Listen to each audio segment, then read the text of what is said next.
A paz do Senhor, meu querido irmão, minha querida irmã. Pastor Edivaldo Oliveira falando aqui, Ministério Minuto com Deus. Seja bem-vindo, seja bem-vinda a mais uma live, a mais um vídeo. E hoje eu continuo fazendo a leitura e a reflexão do livro de Atos. Durante esse mês, eu estou fazendo todos os dias uma leitura, uma reflexão e uma oração baseadas na passagem bíblica, no relato bíblico do livro de Atos. E eu convido você a participar todos os dias dessa série de estudos que certamente será uma bênção para nós, será enriquecedor para nós. Deus tem muito a ministrar ao nosso coração. Eu estou relendo o livro de Atos e como Deus tem falado ao meu coração. E eu oro para que Ele fale também a sua vida, para que Ele ministre também de uma forma poderosa, segundo a sua realidade. Não adianta só conhecer a história, a narrativa bíblica. É preciso que nós tenhamos o coração aberto para sermos ministrados pelo Espírito Santo.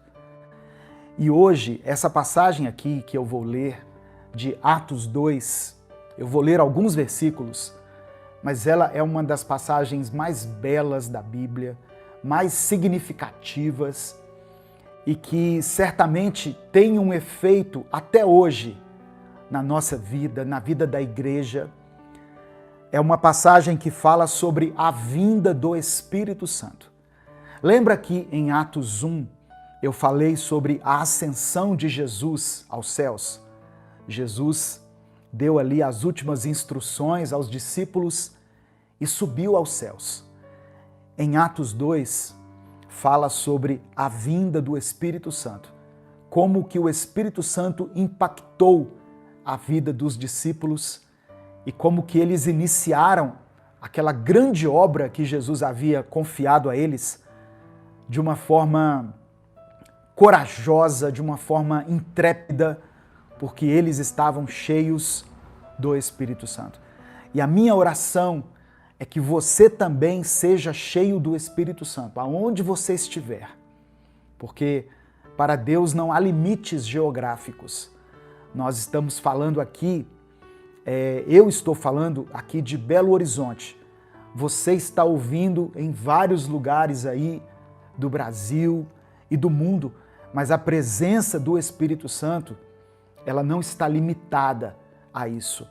Deus pode visitar você aí onde você está. Ele pode fazer com que você seja cheio da glória dele. Amém? Receba essa palavra aí em nome de Jesus. Eu queria pedir que você escrevesse aqui nos comentários uma frase profética. Escreva assim, olha: eu navegarei no oceano do Espírito. Eu navegarei no oceano do Espírito. E em seguida, se você quiser, você pode colocar o seu pedido de oração. Abra sua Bíblia comigo no livro de Atos, capítulo 1. Atos dos Apóstolos, capítulo 1. Tem uma pessoa perguntando aqui, dou Govas Advocacia Consultoria. Posso dizimar em seu ministério? Olha, se você estiver fazendo parte de uma igreja local, de uma comunidade local, eu recomendo que você entregue o seu dízimo aí, na igreja onde você está sendo cuidado, abençoado. Agora, se você não está fazendo parte de uma igreja local e está acompanhando aqui as mensagens do nosso ministério e se sentindo direcionado, alimentado, não tem problema nenhum se você quiser dizimar aqui no nosso ministério, tá? Eu particularmente não vejo problema nenhum nisso. Eu não incentivo, eu não divulgo muito isso, porque eu não estou fazendo atendimentos presenciais, cultos presenciais. A maneira como eu estou me comunicando com os irmãos é aqui através das redes sociais. Então fiquem à vontade se quiser devolver o seu dízimo aqui no nosso ministério. Ah, pastor, mas para que serve esse dinheiro? Você está fazendo o quê? Eu invisto em tecnologia para tornar cada vez melhor as transmissões. Se eu pudesse virar as câmeras aqui, vocês veriam equipamentos de iluminação, 2 celulares, um notebook, tem mais um outro celular que eu faço transmissões para outras redes também, outros canais. Então, é isso.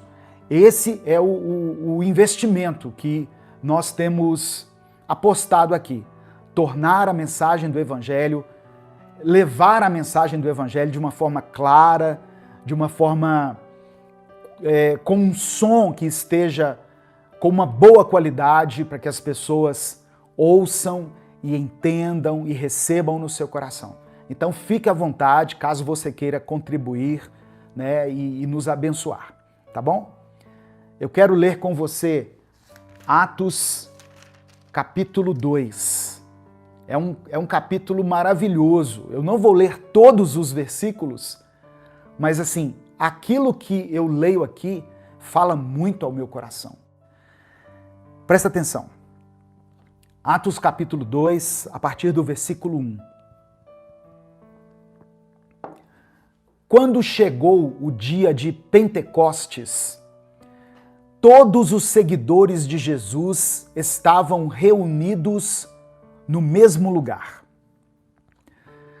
De repente veio do céu um barulho que parecia o de um vento soprando muito forte.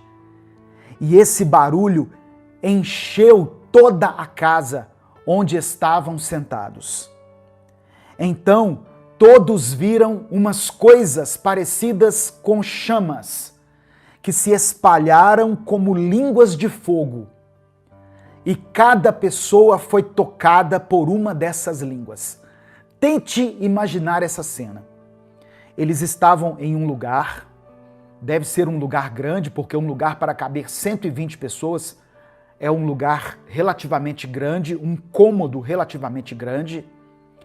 Eu estive nesse lugar, lá em Israel, quando eu estive em Israel, eu vi esse lugar onde supostamente houve o batismo, o primeiro batismo com o Espírito Santo, e era um salão muito grande, e de repente um vento muito forte, um barulho como de um vento muito forte, e esse barulho encheu todo aquele lugar.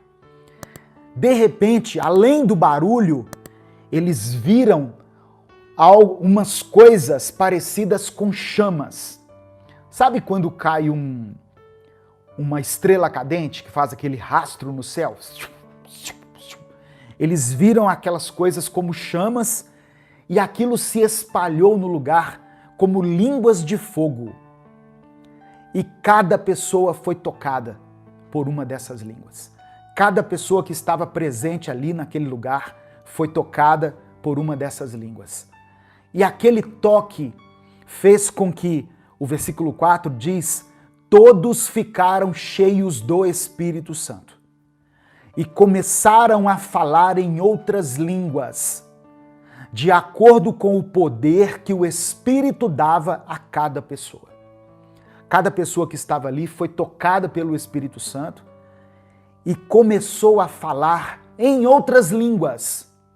Cada um tinha a sua língua originária, a língua que ele aprendeu, o aramaico, o hebraico, as línguas ali, porque era uma festa.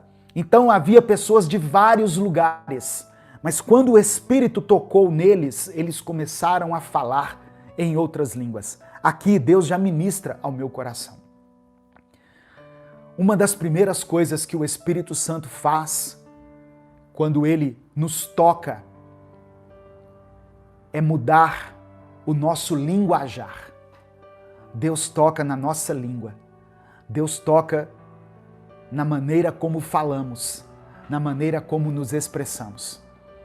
Talvez tem pessoas que, antes de serem tocadas pelo Espírito Santo, falavam de uma forma descontrolada, Obrigado, irmã Ana, por ter se tornado membro do nosso canal. Deus te abençoe, minha querida irmã. Tem pessoas que antes do Espírito Santo falavam muita bobagem, falavam desordenadamente, falavam coisas fúteis, coisas inúteis. Era como se a língua delas fosse uma metralhadora de bobagens. Falavam sem pensar. Mas quando o Espírito Santo nos toca, a primeira coisa que ele nos faz transformar é o nosso jeito de falar, é a nossa maneira de nos expressarmos. E as pessoas vão perceber isso em você. As pessoas vão ouvir a sua voz, ouvir a sua maneira de falar e vão dizer: tem uma coisa diferente em você. O que aconteceu? E você vai dizer: eu fui tocado, eu fui tocada pelo Espírito Santo. E ele me deu uma nova linguagem. Aquela linguagem que eu tinha antes, que não glorificava a Deus, que não edificava ao Senhor, agora foi trocada por uma linguagem de louvor e de adoração. Aquela linguagem que eu tinha de reclamação, de blasfemar contra tudo, de reclamar de tudo, agora foi trocada por uma linguagem de gratidão, por uma expressão de louvor ao nosso Deus. Eles começaram a falar em outras línguas, de acordo com o poder que o Espírito dava a cada pessoa. Do verso 5 em diante, eu vou resumir aqui, diz que estavam ali em Jerusalém judeus religiosos de várias nações do mundo. E quando eles ouviram aquele barulho, eles se ajuntaram ali naquele lugar e eles ficaram admirados, porque cada um ouvia aquelas palavras na sua própria língua. E por isso eles ficaram admirados e espantados, porque eles diziam assim: uai, eles não diziam uai, né? Uai quem diz é o mineiro. Eles diziam assim: esses homens que estão falando não são galileus? Como é que nós estamos ouvindo eles falarem na nossa própria língua? Nós somos de vários lugares diferentes, nós somos de vários países diferentes, mas estamos ouvindo eles falando na nossa própria língua a respeito das grandes coisas que Deus tem feito. Então, eles ficaram admirados, sem saberem o que estava acontecendo. E eles perguntavam uns aos outros: o que será que isso quer dizer? Mas teve alguns que, quando viram aquela cena, disseram assim: esse pessoal tá bêbado. Esse povo tá bêbado. Lembra quando Ana orou a Deus pela sua gravidez? Quando Ana orou pedindo um filho a Deus? E ela orou com uma unção do Espírito tão grande, ela se derramou na presença de Deus de tal forma que o profeta, quando viu ela orando, falou assim: você está embriagada? Estou falando com minhas palavras, tá? Porque eu não lembro exatamente como é que diz a mensagem. Mas o sacerdote, o profeta não, o sacerdote olhou para Ana e falou assim: você está embriagada? E ela disse: não, meu Senhor, isso não é vinho, é porque eu estou orando de uma forma angustiada a Deus, eu estou me derramando na presença do meu Deus.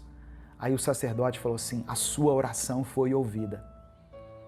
Você conceberá um filho e você consagrará ele ao Senhor. E Ana teve Samuel.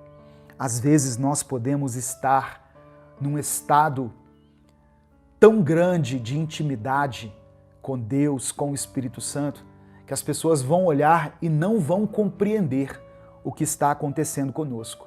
E no verso 13, algumas pessoas zombavam quando viram os discípulos naquele estado de quebrantamento e de unção e disseram: esse povo está bêbado. A partir do verso 14, o apóstolo Pedro se levanta junto com os 11, eu achei isso aqui muito significativo, eles eles se viam como uma equipe, como um time, como um grupo que foi separado por Jesus. E Pedro se levanta e os outros 11 se levantam junto com ele. Era como se eles estivessem dando um recado assim: olha, nós estamos juntos nisso aqui. Pedro está falando, mas ele está falando por nós 11, por 12, aliás. Está falando por nós 12, nós que andamos com Jesus, que estivemos com Jesus. Acompanhe comigo o versículo 14. Então Pedro se levantou junto com os outros 11 apóstolos e em voz bem alta começou a dizer à multidão: meus amigos judeus, e todos vocês que moram em Jerusalém, prestem atenção e escutem o que eu vou dizer. Estas pessoas não estão bêbadas, como vocês estão pensando, pois são apenas 9 horas da manhã. O que de fato está acontecendo é o que o profeta Joel disse. Abre parêntese para aquilo que o profeta Joel disse. É isto o que eu vou fazer nos últimos dias, diz Deus. Derramarei o meu espírito sobre todas as pessoas. Aleluia! Se você não escreveu ainda nos comentários, escreva aqui. Eu navegarei no oceano do Espírito. Eu navegarei no oceano do Espírito. Escreva isso aqui pela fé. Pedro continua dizendo: derramarei o meu espírito sobre todas as pessoas. Os filhos e as filhas de vocês anunciarão a minha mensagem. Os moços terão visões e os velhos sonharão. Sim, eu derramarei o meu espírito sobre os meus servos e as minhas servas. E naqueles dias eles também anunciarão a minha mensagem. Em cima no céu farei com que apareçam coisas espantosas, e embaixo na terra farei milagres. Haverá sangue e fogo e nuvens de fumaça. O sol ficará escuro e a lua se tornará cor de sangue, antes que chegue o grande e glorioso dia do Senhor. Então, todos os que pedirem a ajuda do Senhor serão salvos. Pedro estava mencionando uma passagem do Velho Testamento que está no livro de Joel, capítulo 2, do verso 28 ao verso 32. Depois você confere aí na sua Bíblia. Joel, capítulo 2, do verso 28 ao verso 32.